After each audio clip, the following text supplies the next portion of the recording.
Cricketer Nasir Hossain বাবা হয়েছে গত মাসে।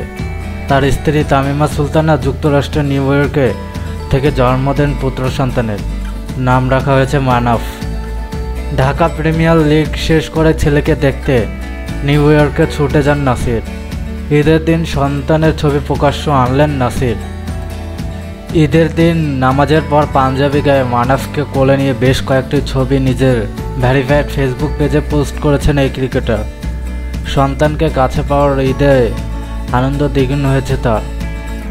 ৮ এপ্রিল তামিমার কোলজোড়ে আসে সন্তান।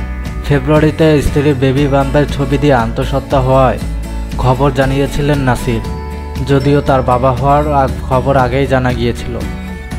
গেল বছরের ডিসেম্বরে নাসির তার আইনজীবীর মাধ্যমে আদালতকে জানান যে তার স্ত্রী ৬ মাসের অন্তঃসত্ত্বা। ২০২১ সালের ১৪ ফেব্রুয়ারি রাজধানীর উত্তরার এক রেস্টুরেন্টে তামিমাকে বিয়ে করেন নাসির।